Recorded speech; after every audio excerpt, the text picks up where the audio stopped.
This program on spirituality, bullying, and freedom is copyright 2019 by Richard A. Matheson.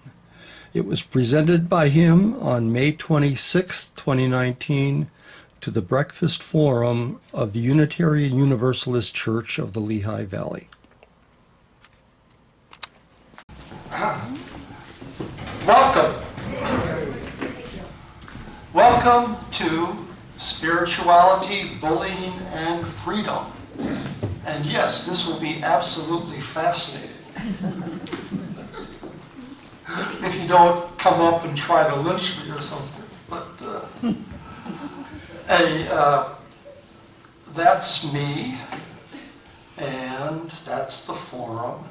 And my subject is religious freedom, an outstanding achievement of Western civilization. But it is recent, geographically limited to the West, and fragile, and that means under attack. So, in 1786, Thomas Jefferson passed the Virginia Statute of Religious Freedom, really the first major statute. 1787 was the U.S. Constitution and its Bill of Rights in 89. And in 1789, there was the Declaration of the Rights of Man, which included religious freedom. That's as part of the French Revolution. And religious freedom today is about spirituality, not religion. And I'm going to raise and try to answer the question, why might attitudes about spirituality lead to bullying? And I'm going to talk about the rise of modern science and its relationship to religious freedom, about the physical sciences versus the social sciences, and then finally about religious freedom today, which I describe as seeking spirituality in a secular age. So my structure is going to be four main topics. This is the introduction. Religious freedom historically, the rise of modern science, meaning physical science, the rise of modern science, the social sciences, and then finally, religious freedom today, seeking spirituality in a secular age. That's where I'm going. Warning. I intend to raise deep and perplexing questions to which I will not offer answers. And I especially will not try to prefer religious answers over secular answers. Because since most of you know I'm a pastor, a retired Lutheran pastor, you might think I had some bias.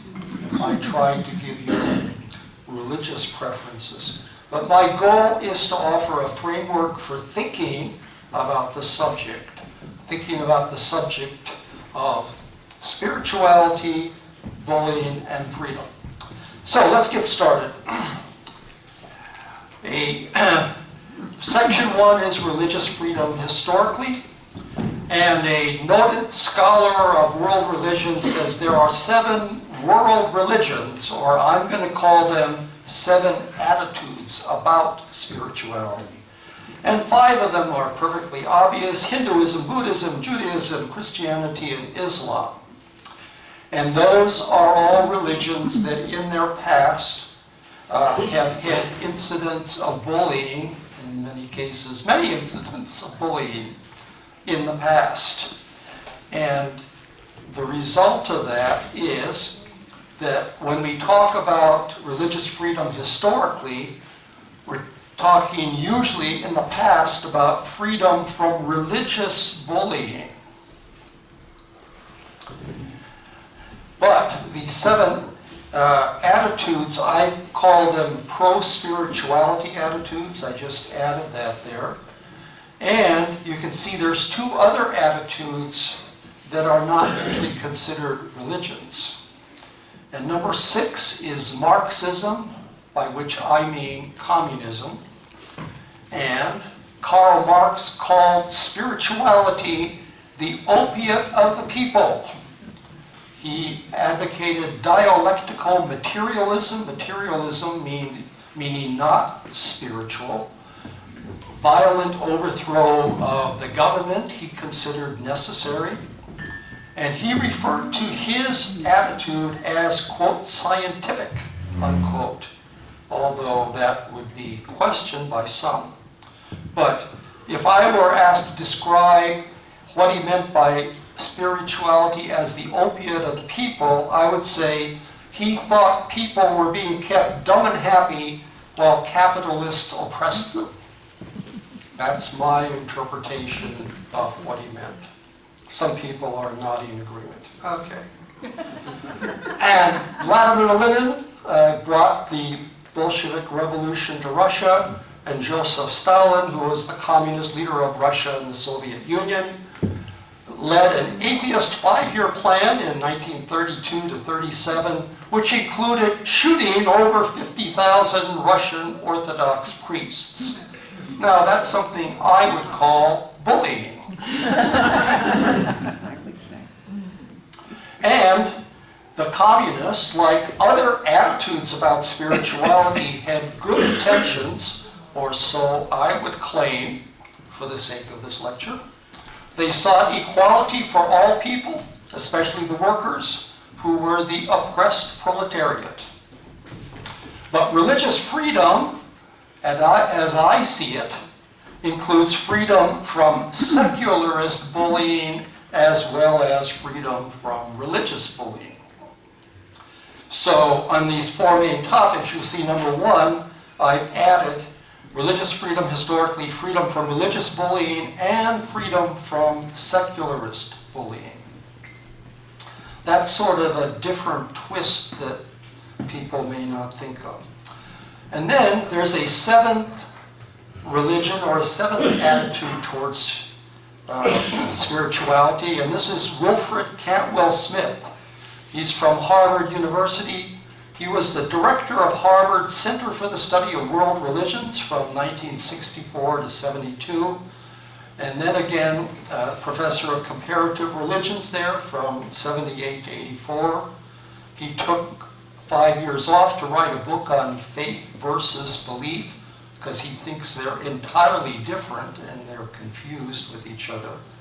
And he's the one that I am following in these 7 world religions, or 7 attitudes. The 7th one is what he calls Western secularism. And this is an attitude about spirituality, but it is a skeptical attitude. As you can see, the ones in the right column are listed as either anti-spirituality, Marxism, or skeptical. And Western Could you call that humanism? Could I what? Could you call Western secularism? Yeah, well, in fact, if you look underneath it, you'll see that Professor Cantwell talks about this really being the French Enlightenment, but he traces its roots back to what he calls Greek rationalism, humanism, idealism. So he sees what appeared really for the first time at the time of the French Revolution, or the philosophes in France, and of course Jefferson in the US. But it has roots way back to the Greeks, the ancient Greeks. So those are the 7 we'll be looking at, and you see that the 5 on the left are the pro-spirituality, because they're religions, and the 2 on the right are either negative or skeptical about spirituality. Okay, now I want to put these onto a 5,000-year timeline of civilization. This is something I used when I did a lecture on the Bible for atheists and non-believers, this 5,000 years. And you can see that, you see where that black mark is? It starts 3,000 years ago, which is when the pyramids began to be built. And then in Western Civ, we date 0 from the birth of Jesus. And then 2000 AD is really just today. So on that timeline, those 5 religious traditions, Hinduism and Judaism are the 2 oldest. And Judaism dates back to about 1000 BC, the formation of the State of Israel, and the invention, really, for the first time, of the Hebrew alphabetic language. And Hinduism dates back about that far, maybe a little further back. Now, actually, Judaism, we know that the 1000 BC we can verify by archaeology, but Judaism claims there was an Exodus event, Moses leading people out in 1200 BC, and traces all the way back to Abraham around 1700 BC. He was considered by Judaism as the father of Judaism. Then we have Buddha, born about 563 BC. And putting Buddha on, you can see where Buddha is in that timeline. And then at 0, of course, is the birth of Jesus. That's the start of Christianity. And about at 622, the Prophet Muhammad made his trip to Medina, and that's the date from which Islam dates its calendar, the 622. So just trying to give you a sense, and then I wanted to bring up Jefferson and the Virginia Statute of Religious Liberty, and that's 1786, so on our timeline, that's way at the right-hand end. You can see how recent religious liberty is in this sense that I'm using it. And the early statutes, 1786, Virginia's Statute for Religious Freedom, 87 was the Constitutional Convention, 1789 was the First Amendment, 1789 also the French Declaration of the Rights of Man, which includes religious freedom. And then there is what it looks like on the Jefferson is way, the Statute of Religion Freedom is really out at the right-hand end. So, religious freedom started back in the late 1780s in a mostly religious age back then. And back in 1750 AD or so, nearly all people were religious, and I'm suggesting 95%, but that's a guess, because there's been a steady 3 to 5% of atheists pretty much throughout history. Then we had the Roman Emperor Constantine, called Constantine the Great, and he legalized Christianity in 313 AD, and that's of interest to us because I'm going to just trace quickly the history of Christianity and religious freedom, and basically from 0, which is the birth of Jesus, until about 391, which is when Christianity became the official religion of the Roman Empire, there was no bullying that we know of, because the Christians had no power. But in 313, Constantine issued the Edict of Milan making Christianity legal, and in 330 he split the Roman Empire into 2 halves, the eastern half Greek-speaking, known as the Byzantine Empire, and the western half Latin-speaking, known as Western civilization. And then in 391, the Emperor Theodosius made Christianity an official religion of the Roman Empire, eventually with substantial bullying, and I think you all know those stories, the Inquisition, the wars of religion, the Crusades, all that kind of stuff. Now, there has also been at least one example of secularist bullying, and this is the French Revolution, the Bastille, and the Declaration of the Rights of Man. This is August 26, 1789. And I'm just going to read 2 articles. Article 2, the goal of any political association is the conservation of the natural and imprescriptible rights of man. These rights are liberty, property, safety, and resistance against oppression. And then Article 10 is the one that deals with religion. No one may be disturbed for his opinions, even religious ones. provided their manifestation does not trouble the public order established by law. So, the French Revolution did involve what I would consider some bullying. There was the storming of the Bastille in July 14th. Well, then the Declaration of the Rights of Man, which was good. But a few months later, all church property in France was placed at the disposition of the nation, which means they basically expropriated it and held auctions to auction much of it off. Then the civil constitution of the clergy, where they were then made to swear loyalty to the state of France and not to the Pope. And it was about 50-50.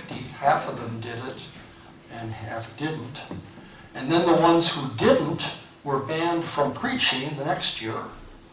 And later many were arrested and imprisoned, and quite a few of them died. And then beyond that, there was the terror, when a lot of people got executed. And finally, Napoleon Bonaparte stepped in. Anyway, it's just one example, and there's not a lot of examples of that kind of secularist bullying, but it does sort of show that that can happen. So here we're back to the 7 world religions, 7 attitudes about spirituality, the 5 that are pro-spirituality and the 2 that are anti or skeptical. And as a summary, many religions have bullied people religiously. Secularist attitudes toward spirituality have sometimes bullied people. Why? And this is the interesting question to me. Why is it that attitudes about spirituality with the highest good intentions, and often advocating a religion of love, right? Why would they bully people? Or why would attitudes that are secular but with the highest good intentions bully people? And my answer here is called taken for grantedness. Each religion has a whole set of ideas and attitudes that it takes for granted, and it assumes that everybody else should follow suit. And that is what's interesting, and what was interesting about the thing with Constantine is that that taken for grantedness to really result in bullying only occurs when you have control of the state. If you have the state power to enforce. If you're totally voluntary, you don't have any power. So the next thing we're going to look at is taken for grantedness in a scientific context. So just going back, our 4 main topics: religious freedom historically, freedom from religious bullying and freedom from secularist bullying. The rise of modern science is next, and I'm going to deal with that. The rise of modern physical sciences and taken for grantedness. But I figured that I better give you a chance to, if you need clarification on what I'm saying, or if not, I'm happy to keep going. Okay, keep going. Yeah. When you say religious bullying, is it religions bullying other people, or is it people bullying religion? Yeah, it's religions bullying other people. Okay. Yeah, good question. I got Carrie and then Fred. I know that taken for granted is a main theme, and I'm not sure I understand what you mean by that. And if there's a chance, Richard, you could explain maybe in current context, is society doing some taken for grantedness, or, you know, if you can explain that? Well, Islamic society believes that everybody should be Islamic, and they may tolerate other ones, but you will pay a different set of taxes. Christians, you know, throughout history there's been bullying. And I gave you an example of Judaism. The whole Old Testament is full of the ancient Israelites bullying the Philistines or the Amalekites or the Moabites or whatever. So I'm trying to be generic here because I'm not trying to pick out the religions and saying they're bad. I'm saying everybody gets involved in this. You know, the communists who are so convinced they're right that they have to slaughter the people who are preventing them from getting the job done. It's a Fred, yeah. Wasn't some of the Christian bullying because they thought other denominations and other religions would lead their members astray, and then their members would go to hell? Yeah, oh yeah. There's lots of good intentions. There's good intentions all over the place. I've got the back and then you. Yeah, there was outright murder in the French Revolution, but was it mostly class-based, like when they stormed the prison? Because the cardinals and bishops and priests were often like the second sons of the local aristocrats. Yeah. Well, the example I used was Stalin killing more than 50,000 Russian Orthodox priests. Actually, it's quite a bit more than that. But I just wanted to give, that's a clearly religious thing. He's doing that because they're religious, not for any other reason. There's also a lot of killing going on for a whole bunch of reasons. Okay? What do you mean by spirituality? There are a lot of definitions. I'd like to know where you stand on that. Okay, I'm being very vague. But, no, it's a good question. I mean an attitude that there is something in the world that is worth seeking for, even if you may feel that it's not there and your answer is it doesn't exist. In other words, an atheist can be a seeker for spirituality. I would call a Unitarian Universalist seekers for spirituality. I would call the various religions. In other words, I'm going to use, you're getting ahead of me, but I might as well get into this now. I'm going to be dividing those two sets of people, the 5 on the left and the 2 on the right, according to something I'm going to use the term transcendence. Is there something transcendent, or is human life all there is? So it's a human flourishing, exclusively human flourishing without anything, without life after death, or without something bigger going on. So I'm intentionally being vague because I'm trying to cover the whole waterfront and give you, or help you, with a framework for thinking about it, if possible. Yeah, there is a point of view, looking at things practically, that religion is not about spirituality. In fact, that spirituality is the enemy of religion. Religion is about order, and as you mentioned, spirituality is about seeking. Frequently, seeking is the worst enemy of religion. Well, no, it's a very good point. And Wilfred Cantwell Smith, the Harvard professor, he spent a lot of time writing a book where he distinguished faith and belief, and he says all of these 7 groups have faith in something, but none of them actually have beliefs. Especially the religions. He thinks belief is a wrong term. Now that's a whole argument that would take us way too long to try to get into. But yeah, there really is a difference there, and it's a significant one. Okay, rise of modern physical sciences and taken for grantedness. It happens that there is a textbook on taken for grantedness, and it was written by a man named Thomas Kuhn, and it's called The Structure of Scientific Revolutions. I'm wondering how many of you have ever heard of it? I get maybe about 10%. Okay, good. But he is very famous for this book, and it came out in 1962, and it's about, in my opinion, it's about taken for grantedness, but he's tracing the history of modern science, the physical sciences, as a series of battles against this attitude of taken for grantedness, starting with the Copernican revolution.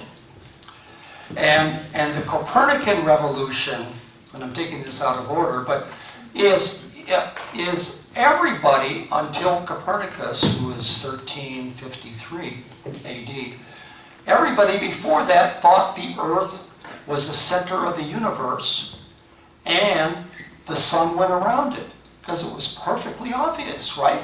You go outside, the Earth's not moving, right? And the sun comes up in the east and sets in the west. Obviously, the sun is going around you, right? That's a taken for grantedness. And Copernicus comes along and says, well, I've done all this study, and we'll talk about what he studied, but he says, the only way I can make the numbers add up, this is about the sightings of the moon and the planets, is if we assume the Earth is moving. And everybody says, no, it can't be, it can't be, it can't be. And they go through hell, if I can say it that way. You know, Galileo almost got executed for supporting Copernicus. But it was all about this high idea that, but the Earth stands still, and they go around it.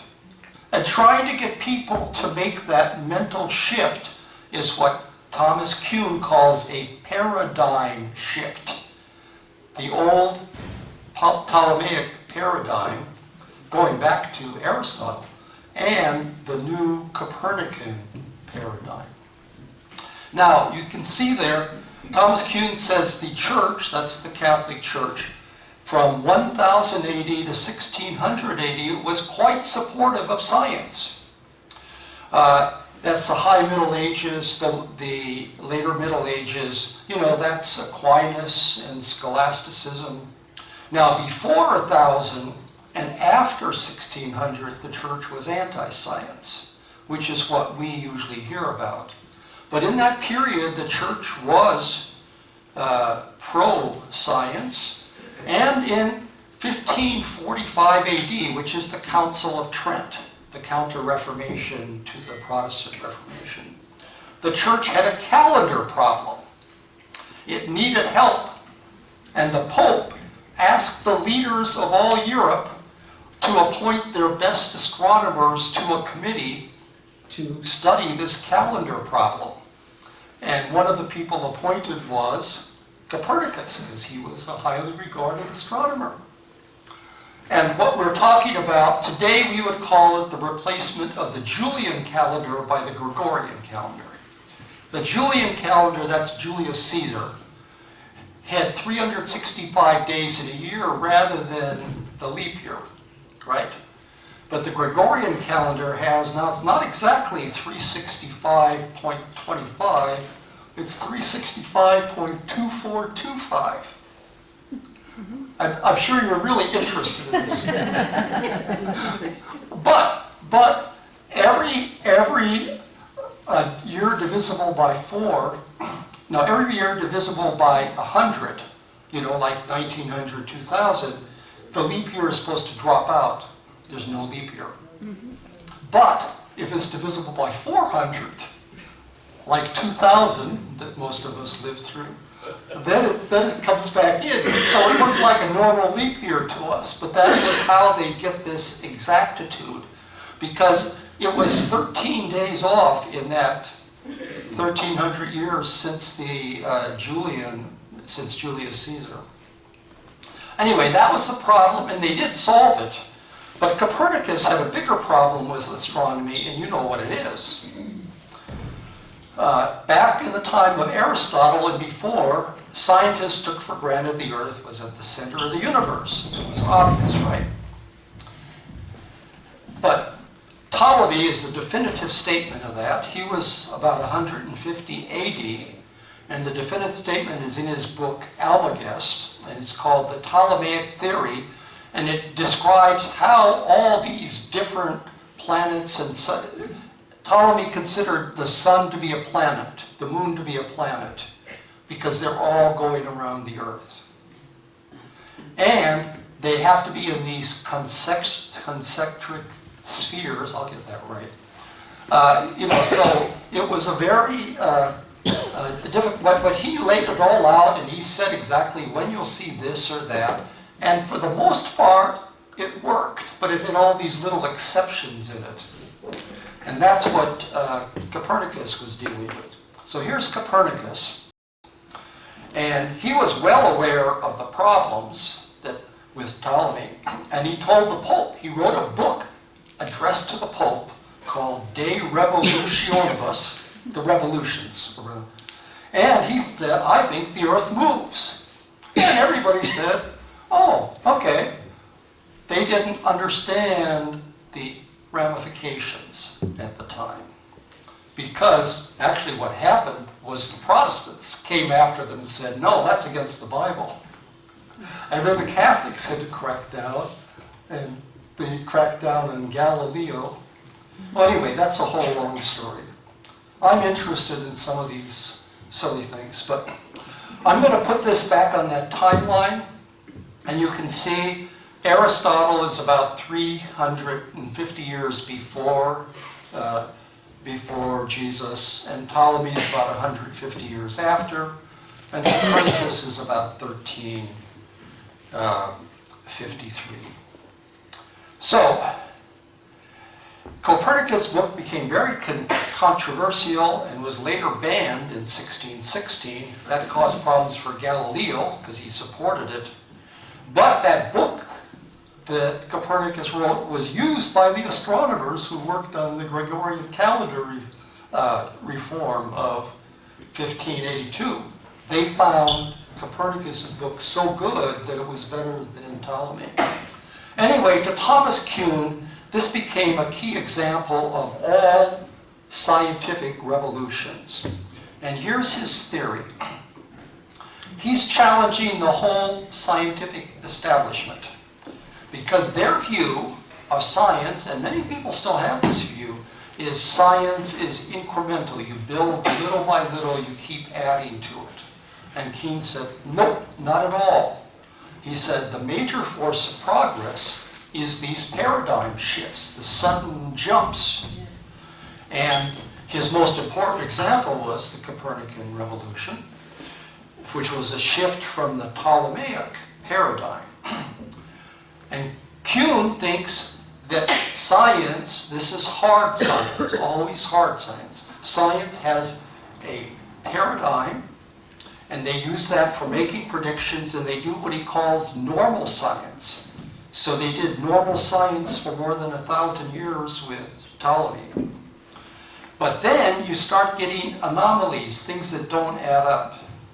And then, as those accumulate, like they did for Copernicus, finally, somebody has to come up with a new theory, and then the whole scientific establishment, which in this case is astronomers, and the astronomers won't let the government tell them, won't let the church tell them. They keep the church out of it, the government out of it, but they eventually decided Copernicus is right, and then we've been learning that ever since. But the new theory, the Copernican theory, could never be come up with by somebody thinking in the way Ptolemy thought. It just doesn't make sense. And that's what he means by a paradigm shift. It's a change that is so complete. Then the next paradigm was Isaac Newton, the laws of motion and universal gravity. And then Antoine Lavoisier, the father of modern chemistry and like the table of elements. Albert Einstein and the theory of relativity. Each of these was a paradigm shift when the regular science couldn't answer certain questions. So you have this sense throughout science of people who are stuck in one mode of thinking, the taken for granted mode of thinking, right? And then they have to be gotten out of it, and that's a struggle. Each time it's a struggle. There are people still struggling with relativity. Each of these is a big change. So, a summary of the physical sciences. There are always battles over taken for grantedness. And these hard sciences are measuring the real world, so it's self-correcting. If you have a bunch of physical scientists who are wrong, they're going to get their comeuppance. Refuse to accept religious authority or political authority. And the group of the physical scientists in a particular field, they are the highest authority in our modern science. And they can accomplish wonderful things, right? We can send men to the moon, we can go inside the atom, we can create atomic bombs or hydrogen bombs, right? We can do all these things because science has no morals, right? If you want to do spitting more and more pollution into the air, or climate change, or atomic bombs, or science can do it. It doesn't have anything that's stopping it. Anything stopping it has to come from outside of science. And so physical sciences and religion, the church had been, throughout the High Middle Ages, later, and the early Renaissance, the church was a supporter of science. Nearly all the scientists were Christians. They saw no conflict of their scientific work with their religion. They didn't attempt to use their work for non-religious purposes. However, their work had ramifications. And other people, especially during the French Enlightenment, found the work of the physical sciences to justify other ideas of spirituality, such as most notably deism or atheism. And the really big change came later with the social sciences. And section 3 is the rise of modern science in the social sciences. I don't know if I dare take questions on the physical sciences. I don't see anybody chomping at the bit. Okay. The rise of the modern... Yeah. Yeah, I'm wondering why you're not including quantum physics in your... Yeah, actually that's one of his examples. And the reason was while Einstein is very clear with relativity, quantum physics is Planck and Heisenberg, and there was Einstein himself was involved with that change. It isn't as clear cut, and I'm trying not to confuse anybody. But yeah, that was definitely a paradigm shift. Okay? Okay, the rise of modern science, the social sciences. Here we get controversial. Ha ha ha. Well, for the social sciences, I'm going to pick 3 social sciences and limit myself to their relationship to spirituality and religion, right? Because that's my topic. Spirituality, bullying, and freedom. And the 3 are sociology, anthropology, and psychology. All 3 have a very skeptical relationship to religion, in my experience. I would even call it an antagonistic relationship. And I'm going to start with psychology and Sigmund Freud. And his book on religion is called The Future of an Illusion. Okay? So you know what he thinks about religion, right? He's all in favor of it. No, I guess he's not. But anyway, that's his book. In sociology, the 2 outstanding figures in the study of religion are Max Weber and Emil Durkheim. And there's pictures of them. Weber is a German, Durkheim is a French sociologist. And Richard Matheson, as a sociology major at Rutgers in 1976, as a senior, I did an independent study by reading all the works of Max Weber and Emil Durkheim on religion. because I was fascinated by religion. And so that's what I spent my senior year at Rutgers in sociology doing. And I believe that Max Weber and Emil Durkheim had an attitude about religion similar to Freud's, The Future of an Illusion. And as a sociology major, I think it's true of most of the sociology professors I knew and the anthropology professors, because you know that I've done 2 lectures on human evolution. A very skeptical attitude toward religion. I would call it biased today. But what's most surprising to me, in retrospect, that was long before I ever thought about ministry, believe me. But most surprising is I took that skeptical attitude toward religion for granted. It seemed totally normal to me at the time. Now, looking back, I'm sort of saying, how can you be studying religion if you think it's all nonsense? You're trying to explain it in terms of other things rather than saying, well, religion exists and, well.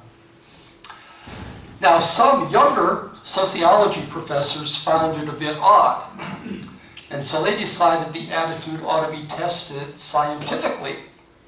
And one of the best known is Rodney Stark, whose textbook on sociology has gone through 10 editions, and he's published over 30 books.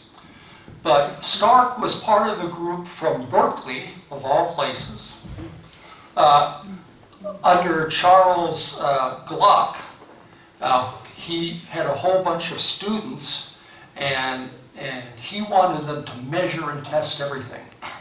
So they're out there measuring and testing, and the book in which Rodney Stark and his helper Roger Fink lay out the evidence is this book from 2000 called Acts of Faith, where they actually trace the development of ideas in sociology from Comte, who is the founder, and Weber and Durkheim. It's full of statistics and analysis. But for example, the standard sociology belief was religion's declining. And the research showed religion around the world is increasing, actually by a fairly large amount. And that occurs even though in the United States and Western Europe it is declining. It's the increases in Africa and Asia that are the cause of the increase. So, Wilfred Cantwell Smith has also written about it in his quote, "It is amazing the extent to which we in the West have been maneuvered into thinking about religion in secular terms. It's as if human nature is fundamentally secular and religion is an add-on. To be religious is altogether normal for human beings, and it's the secular that is the anomaly." That's his opinion. But then we have Thomas Kuhn, who approaches this from a different angle. He's not interested in the religion. He sees the physical sciences as being about paradigms, right? With a paradigm shift like from Ptolemy to Copernicus. And that depends on making predictions. You make predictions and you compare them. But the social sciences can't make predictions because they're dealing with people.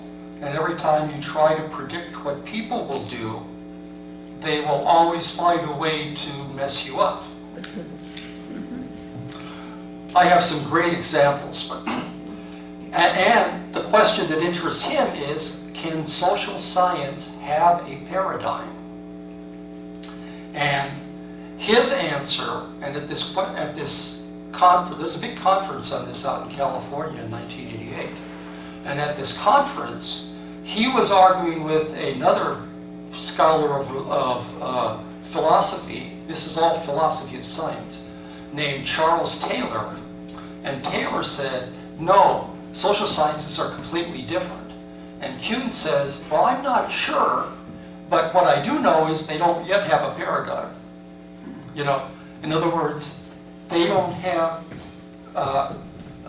findings that they can replicate, you know, that they can draw a law from to test. And that means that they're there without being able to correct themselves if they happen to have a bias. Okay, here we are. Summary of social sciences, and I'm picking out the area where social sciences are maybe vulnerable, but they have much success, but religion is a difficult area for them because Max Weber is famous for wanting social sciences to be value neutral. You know, how can you be value neutral about religion when religion is really about values? A tendency not to accept religion as an independent variable. The group of social sciences is the highest authority, but their biases are not automatically self-correctable. And that would bring us to section 4 on religious liberty today. Which I call seeking spirituality in a secular age. I'm trying to get away without asking. No. If you have questions, or clarifications, or whatever, yeah. Doesn't social science have a disadvantage over other sciences because the thing they're studying keeps changing? I keep changing, yeah. Yeah. So you don't have a solid platform in which to do research. Yeah. Yeah, there's really, okay. It started with paganism, and then moved to Hinduism, and so you can see that it's religion. It just feeds off of one another and evolves. You see, and then we see it as today as, oh well, it's unchanging, so throw it away. No, it's still evolving. So why not keep evolving? Okay, but here's what the question is. The question is, with the hard sciences, you have a way to measure and test. With the soft sciences, you don't have a way to measure. If I asked anybody here, how can you measure love? You know, do your kids love you? You know, or do your parents love you? Or do you love your spouse? You know, it's a very difficult, or what's the value of morality? What's the value of freedom? Is anything worth dying for? The social sciences are in a very difficult box, but that's the problem, yeah. Would you consider Kinsey a social scientist? Is it what? Kinsey. Alfred Kinsey. Oh, Kinsey. Kinsey was a social scientist. They're trying to measure sexuality for years. Yeah. People are measuring brain activity and. Oh yeah, you can do a lot of things. Kinsey was considered to be pretty biased, actually, but you know, everybody has a bias, and it's hard to do. Your question was, can you quantify it or measure it or make laws about it? I think they are trying to do that. They're certainly trying to. Okay. It's just that when you're trying to predict what people will do. Well, some of them think they have predicted what people will do. Oh. Yeah. I'll tell you about the Hawthorne effect, if you will. Yeah. Yeah, one of the problems, when you talk about religion, you have to define your terms. Yeah. What do you mean by religion? Yeah. And I always hang on the Eric Fromm definition. Religion is an object of devotion and a frame of orientation. Everybody has a religion. Yeah. No, I agree. And I'll give you, because I think I have time, I'll give you the Hawthorne. This is a standard sociology thing. They were doing, scientists were doing a study at the Hawthorne plant of General Electric in Cicero, Illinois. This back in the 1930s. And they wanted to see whether improving the lighting would help get higher performance. And they started, they measured all the outputs, and they got the lighting up, and it doubled the productivity, and they're feeling really great, and all they have to do is say, well, now we're going to reduce it and show it goes back down. They started reducing it, the productivity went higher. And they got it all the way back to the worst case at the beginning, and now it's triple. And they're saying, what's going on? And finally, you know what breaking the blind is? Finally, the head of the experiment grabs this woman and he says, I can see you're working very hard. What's going on? And she said, huh? With all these people watching, I'm not going to let my team down.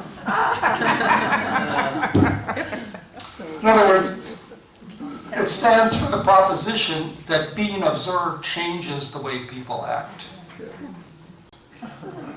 But with people, you know, it's, and of course with religion, you're always dealing with people. Okay, let me finish. I'm very close to the end here. So I mentioned Charles Taylor as somebody that Thomas Kuhn had, you know, considers him on the same level, like probably your son or something. And he explores the topic of spirituality in the modern world in this book called A Secular Age. And what he comes, well, let me go to the next slide. And he poses two choices to the modern world, which corresponds to Wilfred Cantwell Smith's 7 attitudes. Remember the 5 that are pro-spirituality and the 2 that are anti or skeptical? And he says, well, some people would call that the religious or the or secular or the theist or the non-theist. But he says the key difference is the transcendent or the non-transcendent. In other words, whether you think there's something more, whatever it is, something transcendent, or, and his term for the other one is very good, it is exclusively human flourishing. So human flourishing would be the secular alternative, and basically thinks everything falls into one of those 2 categories. And I just found it a very interesting way to look at it, because I'm always trying to understand these things.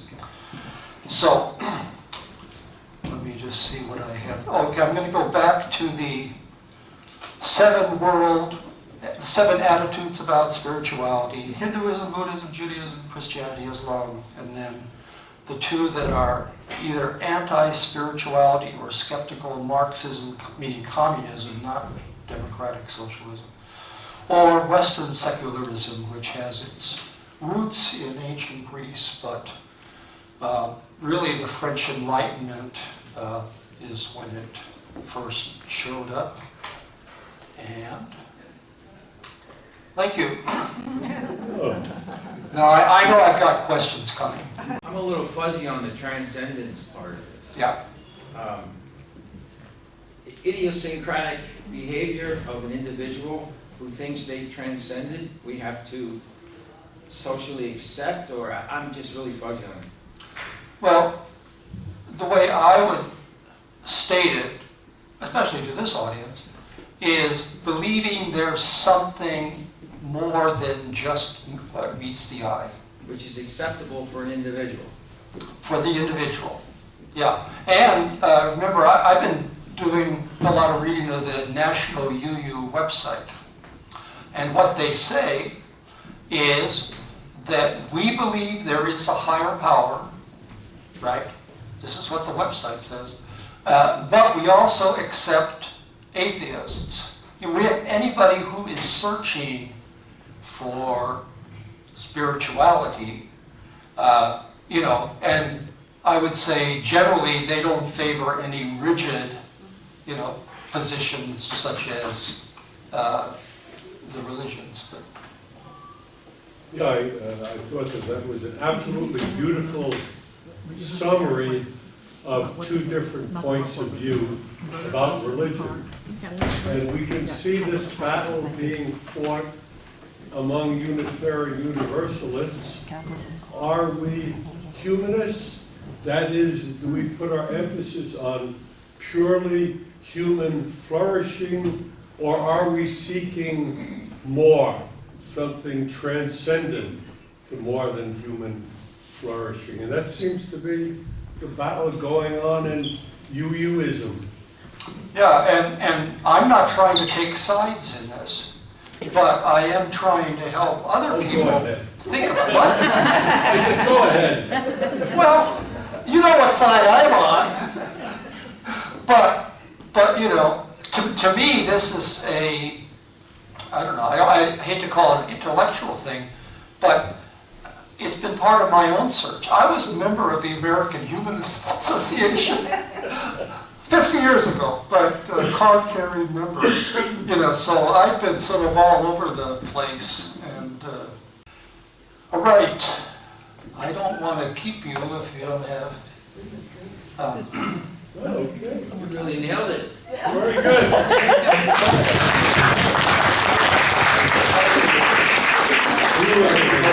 I've been making a lot of the rest of my life the last 3 years. I know that seems strange.